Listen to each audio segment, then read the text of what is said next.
Olá, eu sou o professor José Lacerda e hoje iremos trabalhar o tema Teoria da História, onde a gente irá abordar as principais correntes historiográficas, entre elas o positivismo, a escola dos análises e o marxismo.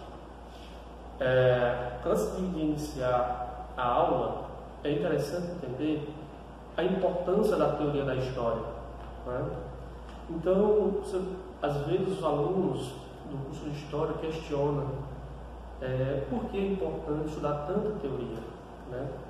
Mas aí não está a questão, né? O historiador, para ele se formar no seu ofício, é essencial que ele tenha essas ferramentas em mãos, né?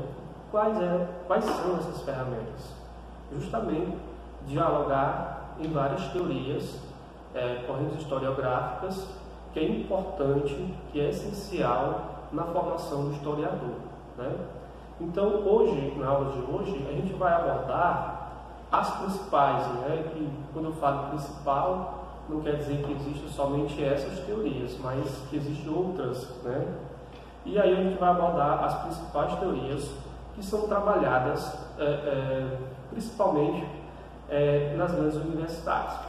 No entanto, eu já falei, não existe somente essas três teorias, mas como é uma aula curta, a gente vai focalizar principalmente nessas três correntes historiográficas, né? Então, inicialmente, vamos falar um pouco do positivismo, né? O positivismo, que é uma teoria muito importante do século XIX, né? Uma teoria criada por Augusto Comte, o francês Augusto Comte, onde ele vai formular algumas ideias importantes, né? Ideias essas que vai ser muito importante não só para a história, mas também para as outras áreas, né? Como a sociologia, a filosofia, a economia. Então vai ser muito importante, né?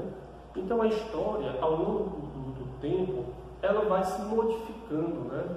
Então só a partir do século XIX com Augusto Comte é que a gente vai ter a história como uma ciência, né? Uma ciência com os seus métodos científicos, né?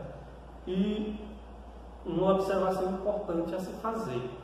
O Comte, quando ele cria a ideia do positivismo, o contexto em que essas ideias foram feitas foi um contexto de transformação, né? O mundo estava passando por uma transformação, como a Revolução Francesa, que a gente vai ter um embate muito forte entre a burguesia, né, que estava ganhando espaço, né, a burguesia que toma o poder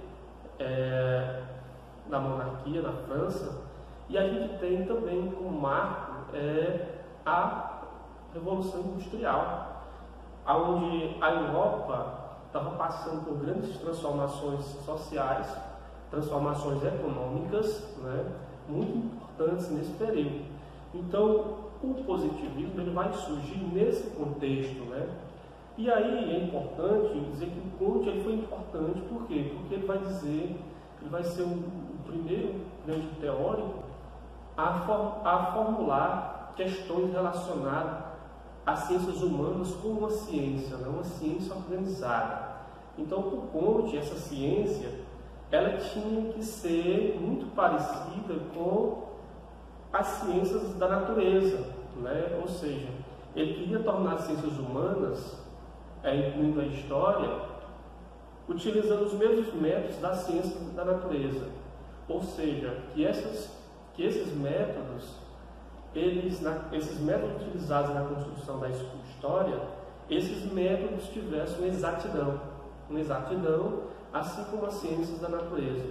E a gente sabe que é impossível isso acontecer, uma vez que o sujeito da história é o homem, né? E o homem, a gente sabe que existe uma questão muito complexa em torno do homem, uma vez que o homem ele é muito complexo na sua forma de pensar, né? Todo mundo pensa de forma diferente. Então, o Comte, a base de pensamento dele era essa, era fazer com que as ciências humanas, incluindo nessa perspectiva a história, se tornasse uma área muito parecida com as ciências da natureza, utilizando os mesmos métodos da ciência da natureza. Outros teóricos que vai suceder o Comte vai ver que isso é impossível na história, né? Então, com relação ao papel do historiador nessa corrente historiográfica positivismo, qual é a função, quais são os métodos utilizados pelo historiador nesse fazer historiográfico? É importante fazer essa comparação com outras correntes, né? Então, o historiador, na corrente do positivismo, ele utiliza as fontes escritas, né? Eles utilizam a fonte escrita como única forma de construir uma narrativa histórica, né? Então, os positivistas, eles enfatizavam o documento escrito, né? Ou seja, uma história narrativa. O historiador tinha que contar esse fato, esse acontecimento, seja ele uma guerra, um golpe de Estado, da forma como ocorreu, né? Então, o historiador, ele se pautava, nessa perspectiva positivista, o historiador ele se pautava em cima do documento escrito, né? Ou seja, o documento, aquele documento oficial, e tinha que ser um documento do Estado, pertencente ao Estado, né? Então, observa-se nessa análise que o historiador ele era muito focado na objetividade, né? Ou seja, o historiador tinha que ser objetivo, né? Ou seja, fugia da subjetividade. E a gente sabe que isso é impossível, o historiador utilizar somente a objetividade. O historiador, na sua análise, na sua construção histórica, seja de qual fato for, o historiador ele utiliza sempre esse pensamento subjetivo, né? Diferentemente do que pensavam os positivistas, acreditavam que o historiador não podia utilizar a sua subjetividade, ou seja, totalmente diferente da escola dos análises, né? Que a gente vai falar posteriormente, tá? Outra coisa importante a se falar do positivismo é a influência que o positivismo vai ter não somente na Europa, né? Não somente na França, né? Porque o positivismo nasce na França no século XIX, mas também os reflexos que o positivismo vai ter no mundo, né? É só lembrar que as ideias positivistas estiveram presentes e ainda está presente na história do Brasil. É só ver o lema Ordem e Progresso, né, da nossa bandeira do Brasil, que a gente vai ver uma permanência, né, uma permanência dessas ideias kantianas, né? As ideias do Comte ainda estão presentes no Brasil, né, na história do Brasil, uma vez que a nossa bandeira, como eu acabei de falar, ela traz muito esse ideal positivista. Então, com o início da proclamação da República, a gente tem esse florescer dessas ideias positivistas por vários intelectuais desse período e também pelos militares, né? Os militares que usaram muito essas ideias de ordem e progresso, né? Acreditando que era importante ter um governo forte, um governo capaz de manter a ordem, né? Ou seja, a ordem, e o progresso viria de acordo com os militares, muitos militares de orientação positivista, eles acreditavam que o progresso viria com a industrialização. É só a gente identificar que no início do Brasil República, a gente tem o Rui Barbosa tentando implantar uma política industrial com o ensinamento, né? Então é muito importante a gente observar a importância que esse positivismo teve para esse fazer historiográfico, né? Embora hoje essa corrente ela seja muito contestada, né? Pela sua forma de se fazer história, mas a gente não pode negar que teve uma importância muito grande, principalmente no século XIX. Com relação a nova corrente historiográfica que a gente irá abordar, que é a escola dos análises, A escola dos análises, ela se opõe à história positivista, né? Ou seja, a história dos análises vai nascer já no século XX, né? Onde vai nascer de uma revista essa muito importante para os franceses,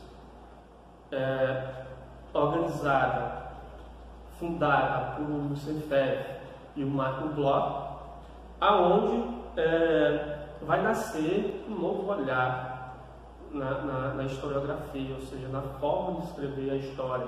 A gente vai ter agora o surgimento de novas abordagens, né?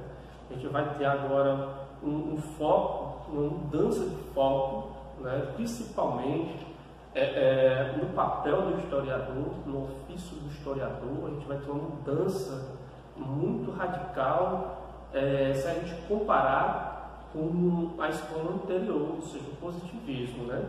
Então, o Marco Bloch, ele é um nome muito importante nesse início, né? Tanto o Marco Bloch como o Lucien Febvre, né?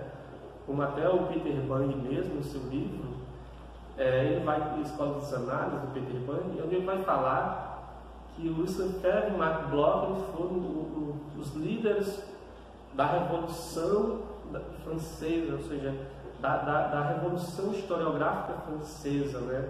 Justamente por eles contestar essa forma de se fazer história, né? Essa forma hegemônica de se fazer história, né? Que enaltecia os heróis, os fatos, né? Os reis, os grandes, né? Que é uma história dos grandes, os líderes revolucionários. Então, o Marco Bloch e o Lucien Febvre, ele vai viver esse período dessas transformações que a França passava, e aí eles vão perceber a importância de modificar essas narrativas históricas, né? Essa forma de se fazer história. E aí nós vamos ter agora mudanças muito radicais, principalmente no ofício do historiador. É só ter como base o livro do Marco Bloch, A Apologia da História, o ofício do historiador, onde o Marco Bloch ele vai falar da importância do historiador no seu fazer historiográfico, né? Ele vai falar da importância do historiador problematizar uma fonte histórica, né? Só lembrar que no positivismo essa fonte ela tinha que falar por si só, né? Também chamada escola metódica, né? O Leopold von Ranke, que é um grande historiador, foi um grande historiador alemão, do historicismo alemão, ele também defendia essa perspectiva positivista, né? Dizia que os documentos eles falam por si só. Então o historiador tinha simplesmente que construir uma narrativa histórica de acordo com os documentos que ali estavam, né? E aí nós temos com a escola dos análises essa mudança de perspectiva. O historiador vai ter novas fontes, né? Novas fontes, vai abrir um leque de fontes, né? E aí nós temos aí como fonte não só o documento oficial, como pregava a escola anterior, né? A gente vai ter agora um documento escrito, pode ser também um documento, mas a gente vai ter agora uma pintura rupestre sendo um documento histórico. Nós vamos ter agora uma história oral, uma narrativa oral.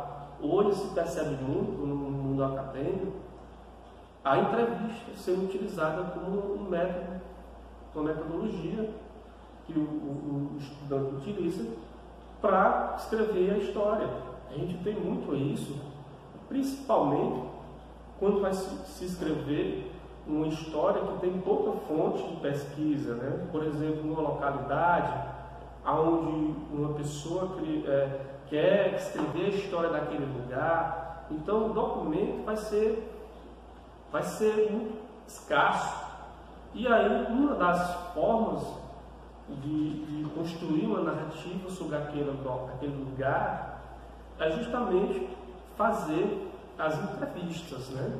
Então hoje, nessa perspectiva analítica, né, da escola dos análises, ele utilizava a oralidade, né, como uma fonte de pesquisa.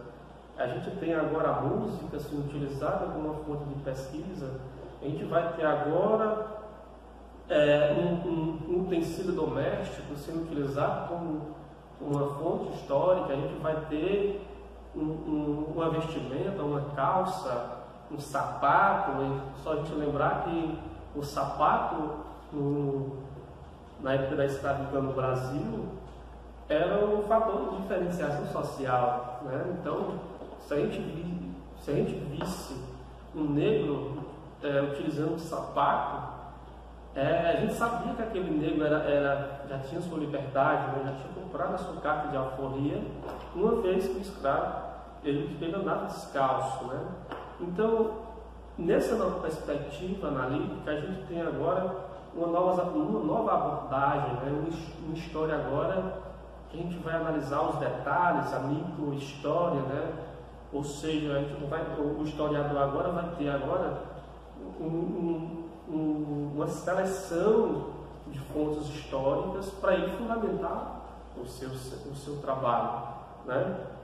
E aí, nessa perspectiva, a gente tem aí também a importância de grandes nomes, né?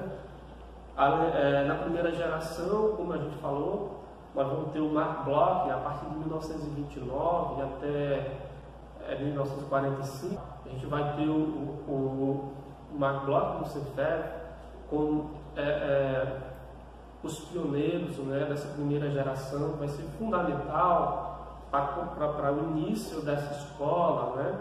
E é importante, gente, entender que a gente utiliza muito o termo escola dos análises, mas temos que entender que não era uma unanimidade, né, com relação aos historiadores, justamente porque não existia uma unanimidade, né? Muitos vão dizer que a escola dos análises não foi uma escola, e sim um movimento, justamente por não ter um método próprio, onde todos utilizavam o mesmo método, né?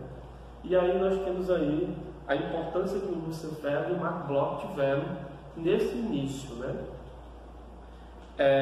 Se a gente fazer um paralelo nessa perspectiva aí com outras correntes, a gente vai ter uma mudança significativa no modo de fazer história, né? Na segunda geração dos análises, a gente vai ter o Fernando Braudel, né? Com uma grande liderança nessa escola, e aí a gente vai ter algumas transformações muito importantes. Dentre essas transformações, podemos perceber o surgimento de novos conceitos, né?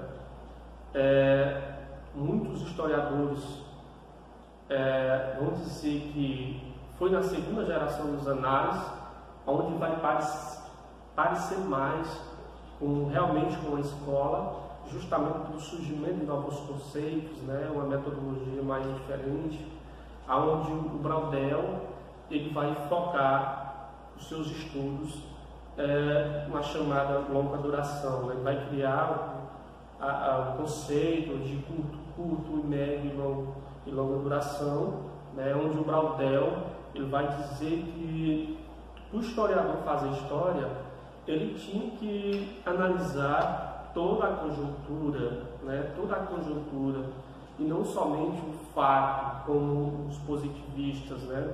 Então, se a gente for analisar, só exemplificando para ficar mais claro, o historiador, se ele fosse analisar a Primeira Guerra Mundial pela ótica positivista, ele ia analisar somente o período que vai de 1914 a 1918, né? Isso é o foco dos positivistas, né? Ou seja, eles focalizavam nesse período, nesse período curto, chamado curta duração. Já os analistas, né? No caso, essa nova corrente que estava surgindo, principalmente na segunda geração com o Braudel vai dizer que essa análise onde existia uma temporalidade curta, utilizada pelos positivistas, eram muito superficiais. Por que superficiais? Justamente porque, de acordo com Braudel, essa análise superficial ela se dava pelo simples fato de o historiador não se aprofundar naquele estudo, né? E é por isso que ele defende que, para o historiador fazer uma história mais consistente de um determinado fato, ele tinha que analisar toda a conjuntura, né? Então, o historiador, na escola das análises, além desse período, dessa temporalidade de 1914 a 1918, na Primeira Guerra Mundial, como eu usei como exemplo, o historiador vai utilizar também todo o contexto que causou a Primeira Guerra Mundial. No caso, vai estudar o que? O século XIX.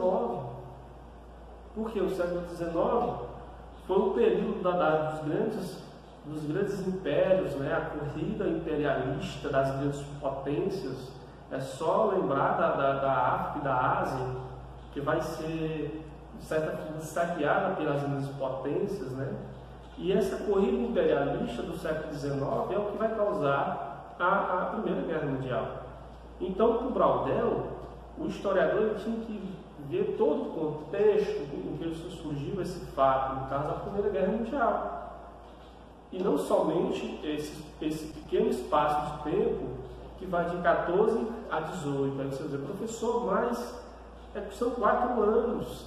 Sim, são 4 anos, mas embora a Primeira Guerra Mundial tenha acontecido no século XX, as duas grandes guerras do século XX,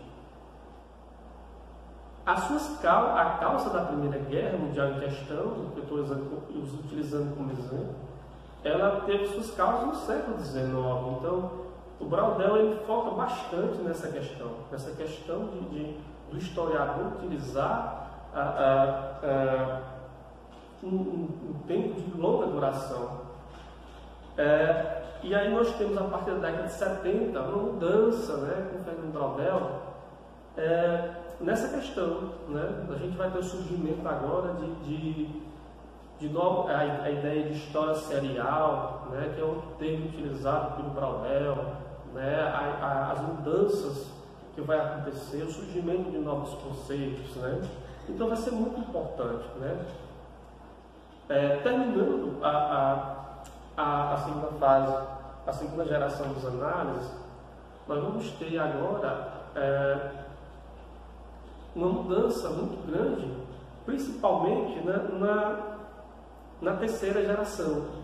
Porque na terceira geração a gente vai encontrar o conceito de nova história, ou seja, o surgimento de novos termos, né? Por exemplo, a gente vai ter a história das mentalidades, né? Ou seja, o foco agora vai ser o estudo do mental. O historiador agora vai se preocupar agora em trabalhar a questão sentimental, ou seja, os grupos, vai estudar o sentimento daqueles grupos no coletivo, em detrimento do individualismo. Nós vamos ter agora uma aproximação muito grande com a psicologia. É uma mudança radical. Ou seja, o historiador agora, ele vai muito além de interpretar um determinado objeto, né? Ele agora começa a também tentar entender o que passa pela cabeça dessas pessoas, né? E aí a gente vai ter uma aproximação muito forte com a psicologia, né? E aí, na terceira geração, a gente vai ter outros teóricos, surgimento de novos teóricos, né? O George Lee, o Jacques Legoff, o Michel Rovelli. A gente vai ter muitas mudanças com o surgimento desses novos nomes, né? É interessante perceber que em cada escola, em cada geração dos análises, a gente vai ter mudanças, né? Ou seja, embora a gente tenha uma permanência nessa forma de pensar, a gente vai ter algumas mudanças significativas, né? E aí, em 68, nós vamos ter um marco importante. Por quê? Porque a gente vai ter agora o retorno da história política. É interessante isso, né? Por quê? Porque se a gente for analisar os positivistas, eles utilizavam somente a história narrativa, e essa é uma história narrativa política, né?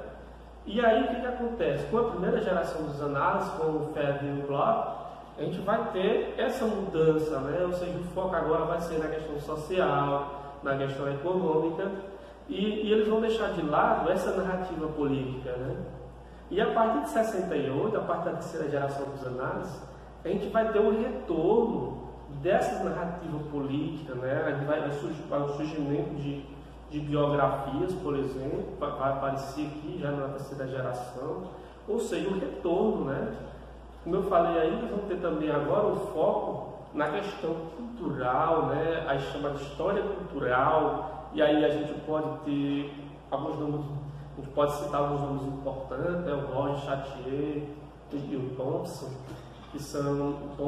que é um grande historiador inglês, onde ele vai trabalhar nessa perspectiva neomarxismo, né? Ou seja, esse novo marxismo que estava surgindo, onde ele faz uma análise da obra do Marx, onde ele vai falar um pouco da questão da importância de trabalhar os sujeitos anônimos, né? Aqueles sujeitos desfavorecidos, aquelas pessoas que a história tradicional ela esquece, né? Então o Thompson vai ser muito importante para analisar principalmente a história dos operários na Inglaterra, né? As transformações que tiveram na Inglaterra com o advento da Revolução Industrial, e ele vai focar principalmente nesses desfavorecidos, né? Ou seja, a história vista de baixo. Isso é importante, gente. Por quê? Porque agora a gente vai ter agora uma análise mais plural. A gente vai ter agora os pequenos sendo vistos, né? Ou seja, a gente vai ter agora a análise dos operários, né? Suas reivindicações, a importância que esses operários tiveram e ainda têm, né? Na contemporaneidade, para o trabalho, para o desenvolvimento da economia, né? Então o Thompson vai trazer esse olhar muito importante, né? O Thompson vai trazer esse olhar muito importante, principalmente nessa questão dos operários na Inglaterra. Então vai ser muito importante. E aí o Thompson ele faz até uma crítica a gente não entrou ainda no marxismo, mas já adiantando, ele faz de certa maneira uma crítica, né? Embora ele seja um marxista, ele diz que o Marx deveria, por exemplo, ter utilizado mais a cultura para analisar a sociedade, né? Então o Marx, se a gente for analisar o marxismo, a gente vai falar depois, o Marx ele parte de uma análise da sociedade, onde ele vai analisar primeiramente a questão econômica. E aí o Thompson, ele diz que o Marx deveria também ter utilizado, além da questão econômica, a questão cultural, né, a religião, né, os costumes. E aí ele vai fazer essa análise do texto do Marx, mas abordando, fazendo de certa maneira uma crítica, né, ao estudo do Marx, embora ele seja adepto do marxismo, né. Dando continuidade, a gente vai ver agora um pouco do marxismo, né, que é outra corrente historiográfica muito importante do século XIX, que vai influenciar muitos historiadores pelo mundo, né. E antes de iniciar falando do marxismo, é importante a gente diferenciar um pouco, né, o que é o marxismo, o que é uma teoria marxiana, né? A gente tem que diferenciar, porque confunde bastante quando se estuda essa questão. Então, o pensamento do Marx, o pensamento realmente dele, vai gerar o que nós chamamos de obra marxiana. Os textos do Marx, dialogado por outras obras de outros autores, interpretado por outros autores, é o que nós chamamos de marxismo, né? Então existe essa diferenciação que é importante da gente lembrar. Com relação ao marxismo, a gente tem no início a obra chamada Manifesto Comunista, de 1848, onde o Marx ele desenvolve as suas teorias juntamente com Friedrich Engels. E antes de iniciar, é importante entender que a Europa, nesse período, estava passando por uma evolução, ou seja, a Europa estava passando por um período de grandes transformações, que tinha já iniciado com a Revolução Francesa, onde a burguesia ela toma o poder do rei, né? O rei é guilhotinado. Então a gente vai ter uma mudança muito forte na Europa, né? A gente tem agora uma classe social que está emergindo de forma muito forte, né? Principalmente depois da Revolução Francesa, que é a burguesia. A gente tem um avanço muito forte da industrialização, já começando a se tornar, não só na Inglaterra, mas também em outros países, uma forte industrialização.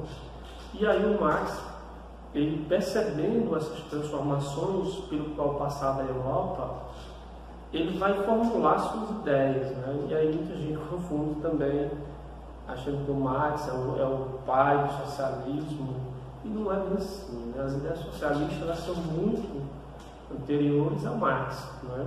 Já existia o chamado socialismo utópico, né?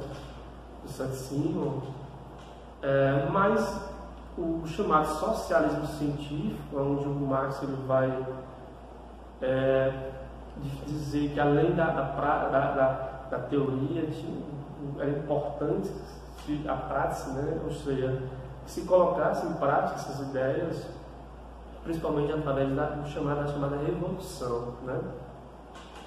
E aí é importante entender que o Marx ele vai viver na Inglaterra, né?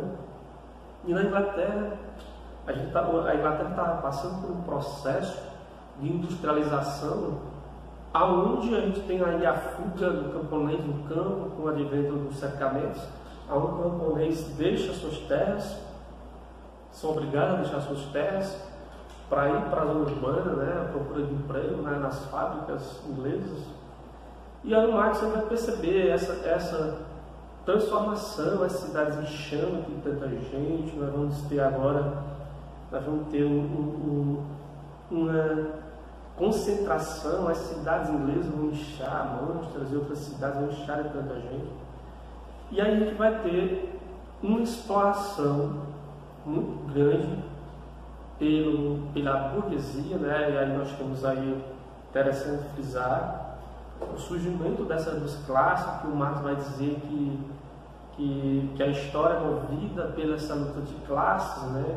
Entre aqueles que detêm os modos de produção, que no caso seria a burguesia, e aqueles que tinham que lutar para sobreviver, que não tinham os meios de produção, que eram obrigados a vender a sua força de trabalho para o burguês, e esse grupo seria o proletariado, né? Então, a teoria de Marx ela vai analisar principalmente a questão econômica, né? O que nós chamamos das relações econômicas, né? Então, Marx vai dizer que para entender uma sociedade, o que passa, as relações sociais, a política, a economia, tudo isso passa pela economia.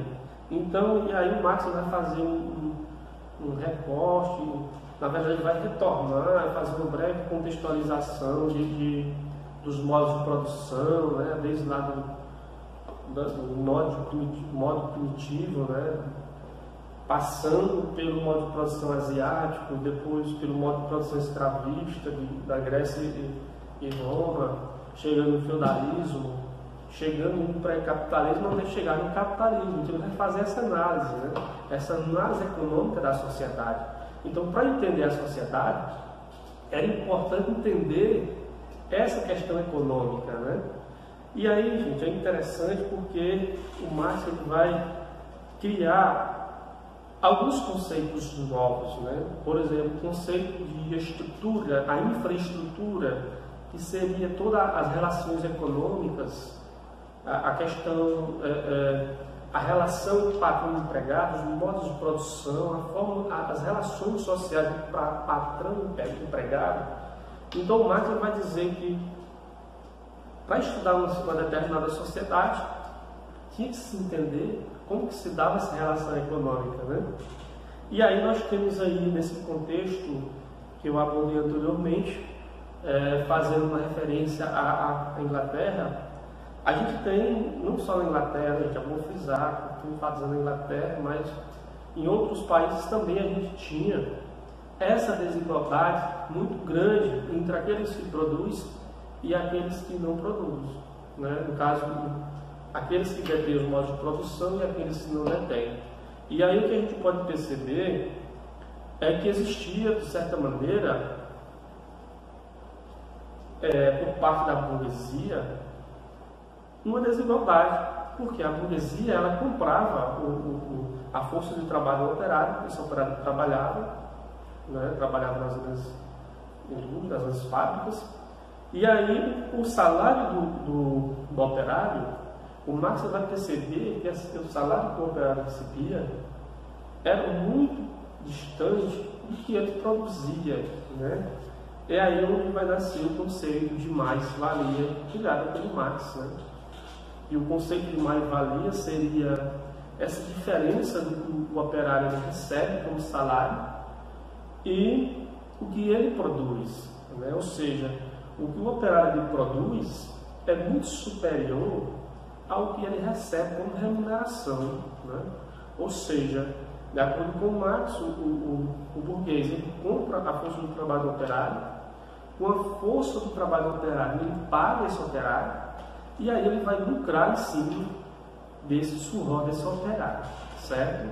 Então aí é onde ele vai chegar nos dois conceitos, né? Mais-valia, que é a mais-valia absoluta, onde o burguês ele aumenta a carga horária de trabalho, no entanto o operário continua recebendo o mesmo valor. Então o Marx vai dizer que essa infraestrutura, ou seja, as relações econômicas, ela influencia tudo, por exemplo, a política, a religião, a comunicação, os meios de comunicação, a arte vai ser influenciada pela questão econômica, né? A justiça vai ser influenciada pela questão econômica.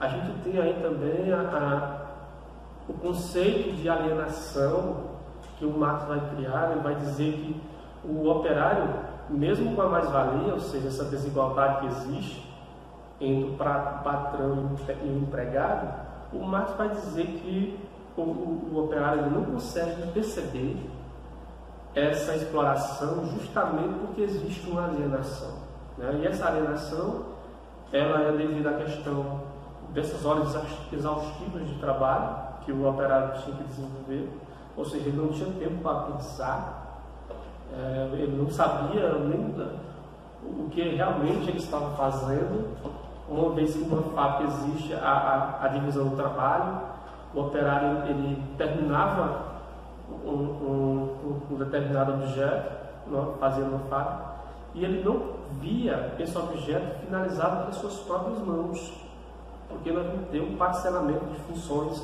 dentro de uma fábrica, né? Então cada operário fazia uma determinada função e no final da história o operário não conseguia pegar esse material e dizer que foi eu somente que fiz esse material. Ou seja, de certa forma tudo isso ajudava o operário a ficar cada vez mais alienado, né?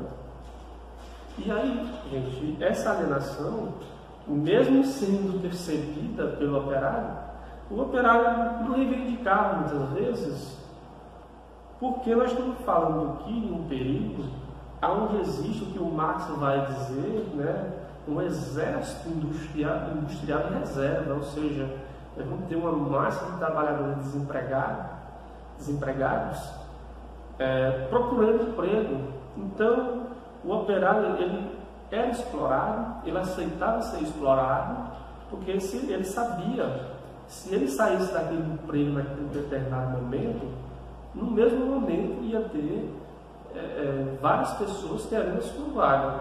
Então, por tudo isso, o Marx ele vai dizer que no sistema capitalista, essa massa industrial de reserva é importante, né? Ou seja, o número desempregado é importante para baratear os gastos com o empregado, né? E aí, gente, o Marx critica muito a propriedade privada, né? A gente tem aí o seu livro Capital, onde ele faz essa análise bem detalhada dessa crítica. Ele vai fazer o sistema capitalista, a propriedade privada, essa crítica à propriedade privada, acusando ambos de pilar de desigualdade social. E aí, gente, é importante salientar que o Marx, embora ele fosse contrário ao capitalismo, as ideias capitalistas que existiam na época foram muito importantes para ele desenvolver a sua teoria, né? Então, por exemplo, a teoria do Adam Smith, do liberalismo econômico, vai ser muito importante para o Marx. E mesmo ele discordando, ele formular uma teoria diferente. E aí é onde entra uma questão muito importante para o historiador. É um período da história única, né? Então, o historiador, ou qualquer pessoa, né, mesmo que o historiador trabalha com pessoas, com estudantes, a gente tem que trabalhar com um olhar macro, né? Não analisar somente o que eu gosto, mas analisar tudo, né? Então, mesmo o Marx ele se encontra sendo muito contrário a muitas ideias do Adam Smith, é em cima do pensamento do Adam Smith que vai construir a sua narrativa, né?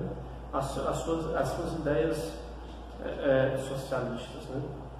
E é importante entender, gente, que o marxismo ele vai ser muito influente no mundo, né? A gente tem lá a Revolução de 1917 na Rússia, a gente vai ter lá alguns regimes políticos como Cuba, a China, onde vem a Coreia do Norte, vai ser muito influenciada pelo esse pensamento marxista, né?